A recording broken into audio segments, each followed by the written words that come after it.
po kryen, ndërkohë, dhe që do të kryen sot dhe nesër, është edhe punimi i drejtuar nga akademik Aurela Anastasi dhe Shaban Sinani, me një përmbledhje studimes mbi shtetin e së drejtës në proceset integruese të Shqipërisë. Janë vështrimet e studiuesve të së drejtës në diasporë kryesisht, dhe për detajet më të hollësishme rreth këtij botimi të rëndësishëm, do të na flas edituesja edhe drejtuesja e aktivitetit dhe e botimit profesoresh akademike Aurela Anastasi. Ju lutem. Përshëndetje, ju falemderit profesor për këtë mundësi. Ishte një kënaqësi e veçantë të punoja me kolegi, student, të cilët janë studiues të së drejtës pranë universiteteve në vende të ndryshme të botës, dhe të bashkëpunonim së bashku me pedagogët e Universitetit të Tiranës për të pasur këtë produkt sot, shtetin e së drejtës në proceset integruese të Shqipërisë.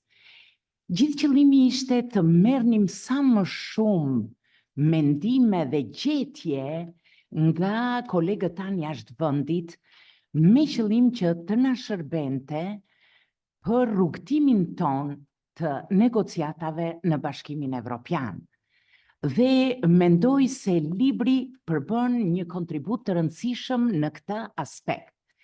Sot natyrisht unë nuk kam për qëllim të bëj ndonjë recenz apo oponencë të tij, për këtë shpresoj që të kemi tryeza apo takime në vijim, dhe madje aty ka materiale dhe çështje të ndryshme, secila prej tyre meriton që të trajtohet në formën e debatit, diskutimit apo oponencave. Sot unë dua t'ju paraqes një informacion të thjesht mbi këtë libër, mbi këtë punim.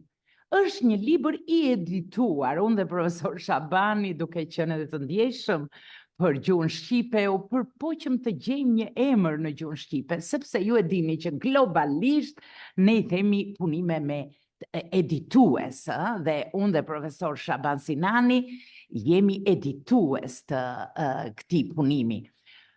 Mirë po, menduam që termi për kujdesës i ofroj më shumë termit editues. Megjithatë, absolutisht ne jemi krah përdorimit edhe të termave globale, dhe është mirë që studiuesit, studentët tanë, juristët tanë të njohin krahas termit shqip, të njohin edhe termin global, absolutisht. Gjithë kënaqësia është bashkëpunimi me studiuesit tanë në diasporë, të cilët kryesisht janë pedagog të lëndëve të diasporës. Më falni, të lëndëve të së drejtës në universitetet të ndryshme të botës. Përfshirë Evropë, Shtetet Bashkuara, Kanada, kryesisht, ne donim ta zgjeronim hartën, kuptohet, por kjo ishte si një thirrje parë dhe kaq na u bashkuan, arritën të bashkoheshin me ne.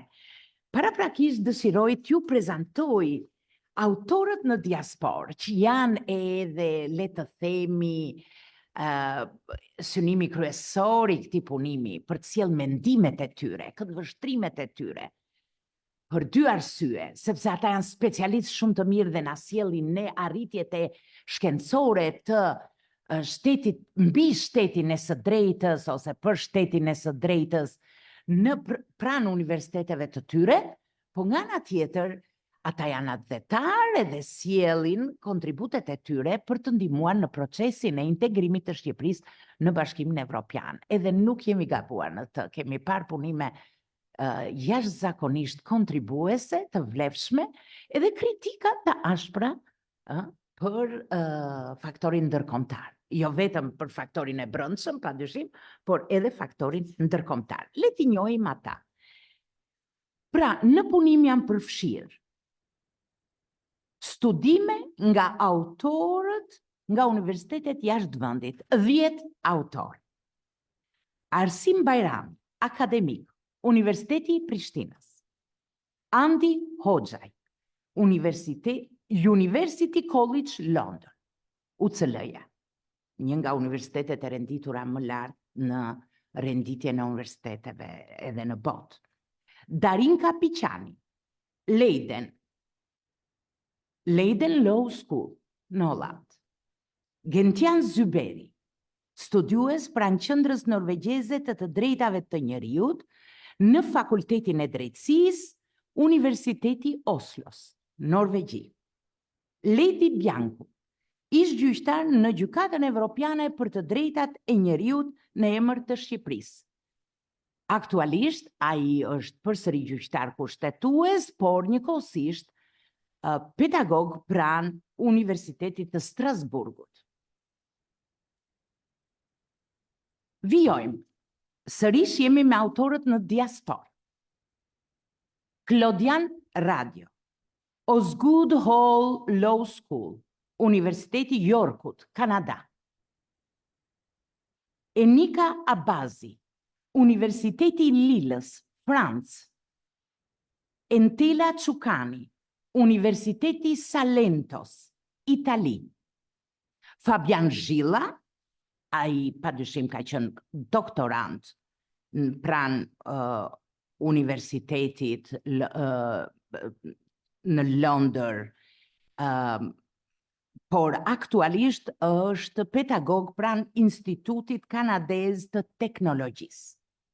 Rudina Jasini, edhe Rudina ka qenë doktorante pranë Universitetit Oxfordit dhe aktualisht studiuese pranë Fakultetit të Drejtësisë në Universitetin e Oxford. Nga backgroundi të gjithë jemi jurist me përjashtim të zonjës Enika Abazi, e cila ka një formim ndërdisiplinar dhe themi të drejtën. Nga përfshirja e saj në këtë projekt, ne pam që ka shumë rëndësi të zhvillojmë shkencat tona nëpërmjet studimeve ndërdisiplinore. Fjala vjen dihet prizmatike, dihet janë prizmatike dhe përjedhoj studimet ndërdisiplinore na japin mundësi të gjëra për të thelluar edhe për të rritur impaktin e drejtësisë dhe të shkencave juridike edhe në fushat e tjera. Mirë, bashkautor nga universitetet e vendit, 15 bashkautor, jemi të gjithë bashkautor, por me ndërhyrje më të shkurtra, padyshim, le të themi kumtime të shkurtra. Universiteti Tiranës 12 bashkautor, Universiteti Vlorës 2 bashkautor dhe Universiteti Durrësit 1 bashkautor. Pra, Universiteti Ismail Qemali Vlorë dhe Universiteti Aleksandër Mojsiu Durrës.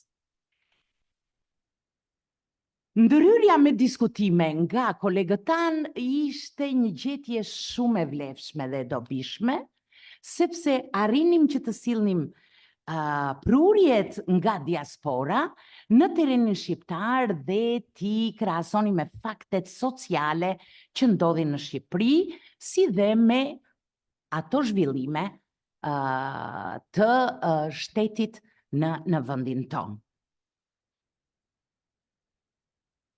Tani duhet të ndalem në çështjet kryesore. Në lidhje me të gjitha çështjet ka konkluzione shumë të rëndësishme. Padyshim nuk janë objekti sotëm të gjitha konkluzione, sikurse tham janë objekti diskutimeve të thelluara në çështje të caktuara, por ne do t'japim një këndvështrim të gjitha çështjeve që kemi sjell nëpërmjet përmbledhjes së këtyre kontributeve. Kreu i parë, shteti së drejtës në kuadrin e integrimit europian të Shqipërisë. Cilat janë çështjet kryesore? Iniciativa e shtetit të së drejtës në Ballkanin Perëndimor. Pavarësia e gjyqësorit si kusht themelor për rrugtimin drejt bashkimit evropian të vendeve kandidate si Shqipëria. Rëndësia dhe roli i pushtetit gjyqësor në integrimin europian të Shqipërisë dhe reforma në drejtësi në Shqipëri. A është reforma në drejtësi në përputhje me standardet evropiane? Disa autor kanë ardhur me pyetje dhe kanë bërë shtjellimet të tyre dhe sikur se ju thash kanë pasur një vështrim analitik dhe një vështrim kritik.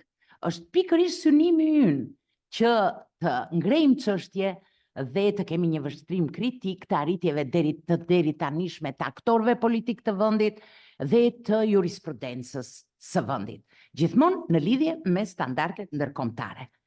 Në mënyrë të veçantë, standardet ndërkombëtare në lidhje me zhvillimin e shtetit së drejtës janë pasqyruar në kreun e dytë. Autorët këtu kanë sjell disa çështje të rëndësishme, siç janë norma demokratike në kushtet e tranzicionit. Shqipëria midis sfidave të demokracisë dhe të integrimit evropian, vendi dhe përdorimi së drejtës ndërkombëtare të drejtave të njeriut në sistemin dhe praktikën ligjore shqiptare, e drejta ndërkombëtare për simbolet antikushtetuese, pjesëmarrja e viktimave si palë në proceset penale ndërkombëtare e kombëtare. Siç e shikoni, ka edhe çështje mjaft të diskutueshme sot, të cilat padyshim ndeshin edhe një polarizim diskutimesh.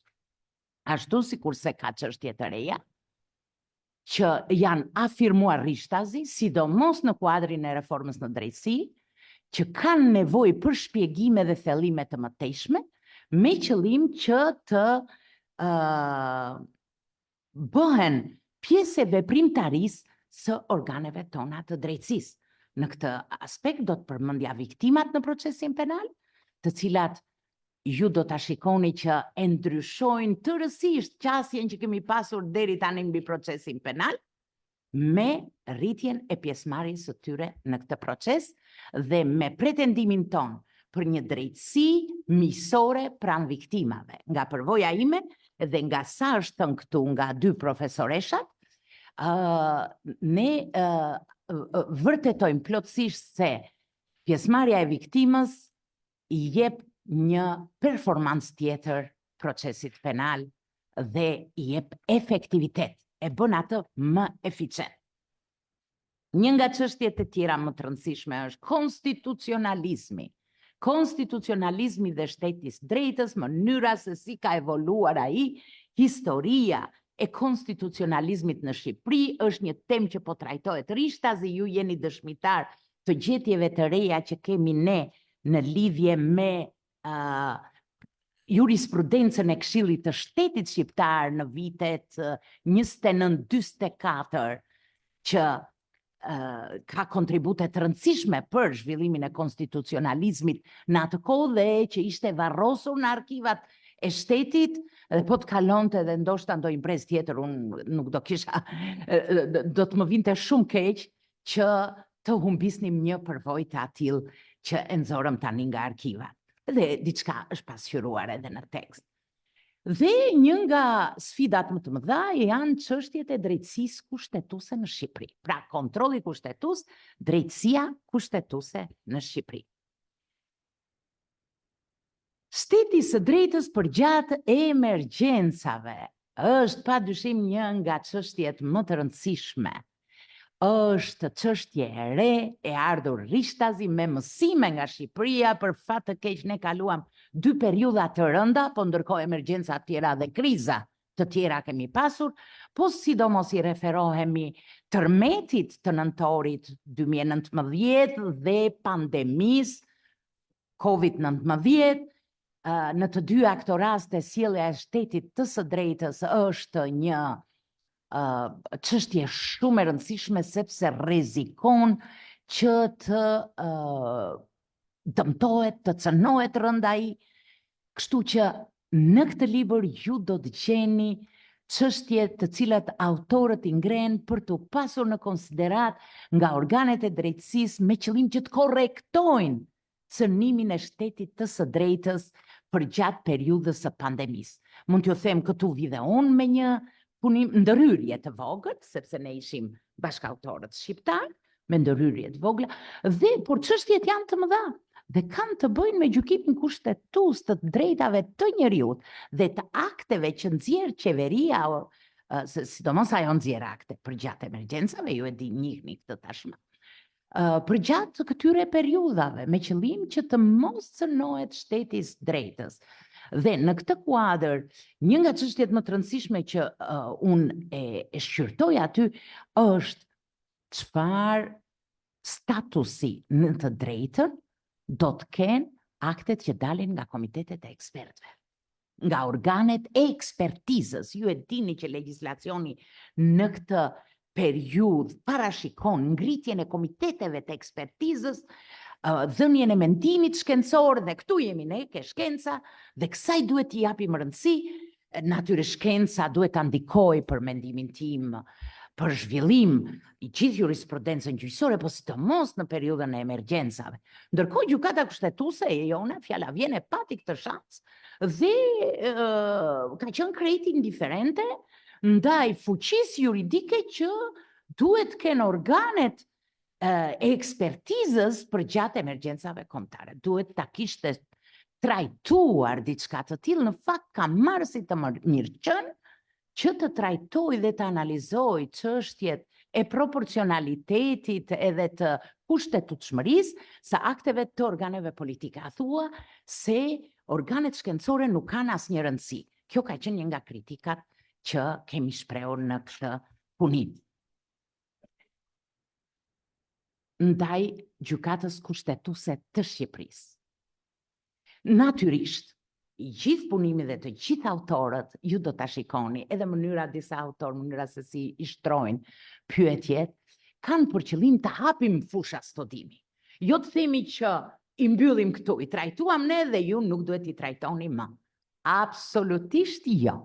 Këto janë hapje e fushave të studimit. Fjala vjen, në çështjet që unë ju paraqita, mbi rishikimin kushtetues dhe vlerën e akteve që nxjerrin organet e ekspertizës shkencore për gjatë periudhës së emergjencave, gjithë qëllimi është që të shikojmë jo vetëm përvojën tonë, jo vetëm përvojën e Kosovës, sikurse kam zhvilluar në këtë punim, por edhe përvoja të tjera. Kështu që është fushë e hapur për studime të tjera të krahasuara, për të parë qëndrimin dhe statusin juridik të këtyre akteve në vendet tjera dhe sidomos në vendet të demokracive të zhvilluara. Megjithatë, duhet ju them edhe diçka, nga studimet tona kemi vënë re që ka gjykata kushtetuese që janë mjaft skrupuloze ndaj parimeve globale të konstitucionalizmit, edhe pse nuk veprojnë, nuk jetojnë dhe veprojnë në shtetet e demokracive të mëdha, por janë shtetet vogla ose demokratike ose edhe quasi demokratike. Kështu që përse e thash këtë për të treguar se sa rol luan jurisprudenca dhe universalizimi i jurisprudencës kushtetuese me syt nga vendet e demokracive dhe gjykatave kushtetuese që zhvillojnë rendin demokratik dhe shtetin e drejtës në vendin e tyre, për të ndikuar në gjithë jetën politike, ekonomike, sociale, kulturore të vendit. Unë doja ta mbyllja duke thënë që kishim qëllim të receptonim, se keni nga e drejta romake këtë term, për të thënë merrnim mendimet e kolegëve tanë që jetojnë dhe punojnë në universitete, në vende të ndryshme të Evropës, por edhe në kontinente të tjera. Po dhe qëllimi tjetër, edhe ky është një qëllim afatgjatë, le të themi një qëllim në kuptimin e gjerë të fjalës, ishte t'i sillnim në vëmendje akademisë që shteti i drejtës duhet të jetë një nga shtyllat ku ajo duhet të përqendrojë vëmendjen e saj, Akademisë së Shkencave të Shqipërisë. Sepse syt janë nga albanologjia, po edhe këtu ka albanologji e para dhe e dyta shumë e rëndësishme për t'u dhënë mësimet e duhura operatorëve politik të vendit. Pas veprës jashtëzakonisht të vlefshme që studiohet nga gjithë studentët tanë, të profesor Luan Omari, të akademik, shteti i së drejtës. Ky është padyshim punimi më i mirë dedikuar shtetit të së drejtës që unë besoj dhe shpresoj do sjell studim, njohje, debat dhe vazhdimsi në studimet mbi shtetin e së drejtës në Shqipëri dhe në kuadër të standardeve ndërkombëtare. Ju faleminderit për vëmendjen.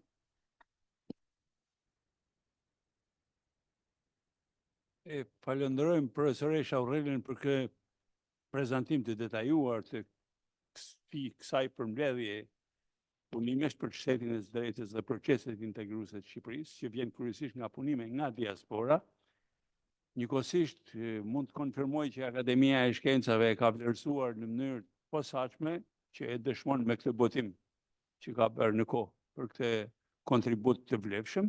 Së dyti, një hap tjetër shumë i rëndësishëm për të shtuar aksesin e këtij aktiviteti dhe këtyre kumtesave, këtyre kontributeve të dhëna nga tjerë, është realizuar në një mënyrë tjetër të dy përgatitësit. Është më mirë fjala përgatitëse se sa editor, profesoresh. Shqipja është gjithmonë e bukur dhe besoj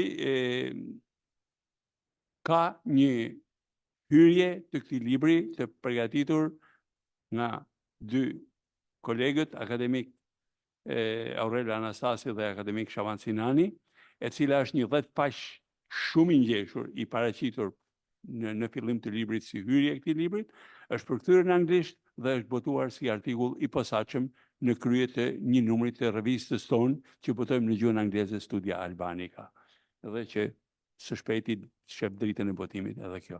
Kështu që Akademia e Shkencave e ka mirë pritur dhe mirë pret gjithmonë punime të tilla, dhe sigurisht ajo që thotë profesoresha Aurela, edhe drejtësia është kontribuese e albanologjisë në mënyrë të padiskutueshme.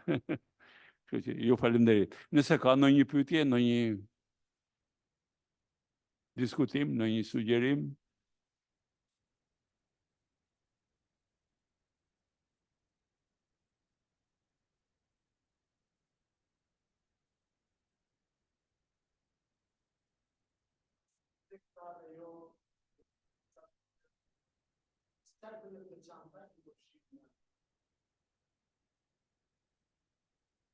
Atëre përgjigjemi pyetje pas pyetjeve.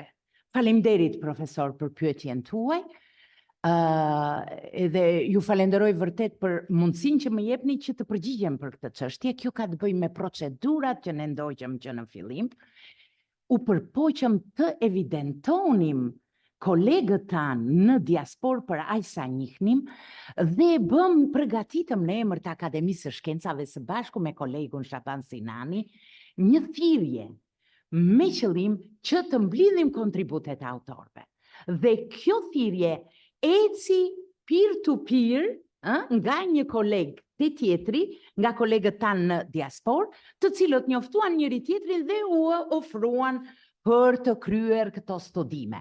Natyrisht jo të gjithë i njihnim dhe shikojmë që jo të gjithëve u ka shkuar, sepse në momentet që ne kemi publikuar online tekstin, kemi publikuar njoftimin në Facebook, kanë ardhur edhe reagime nga juristë të tjerë, të cilët janë studiues në diasporë, dhe për këtë më vjen mirë pasi ne mund të zgjerojmë listën tonë. Dhe me qënë se ma dhatë këtë mundësi, unë fjala vjen, dua të përmend një nga i studentet tona, e cila ka qenë studiuse së drejtës dhe antare dhomës avokatis në Kanada, dhe u nda në moshë shumë të re nga jeta. Dhe bashkëshorti i saj, së bashku me 2 universitete në Kanada dhe Sapienza, Universiteti La Sapienza në Itali, organizojnë një simpozium këtë vit në Kret, Greqi, për kujtim të saj, dhe ftojnë studius nga Shqipëria që të marrin pjesë në këtë simpozium. Kështu që ishte një shans i humbur ta kishim Migen Dibrën këtu, fjala vjen mes autorëve tanë, por sidoqoftë kjo iniciativë na lejon që ne të shtrihemi dhe të krijojmë botën tonë akademike, e cila është shumë e domosdoshme dhe për faktin se një nga shtyllat e garancive të drejtave dhe lirive themelore, apo të shtetit të së drejtës dhe të zhvillimit të shkencës tonë të konstitucionalizmit është padyshim universalizimi dhe globalizimi, që do të thotë parimet e mëdha demokratike të shtrihen në të gjitha vendet. Nuk e di sa ju përgjigja pyetjes tuaj. Faleminderit shumë. Do një dëshirë tjetër?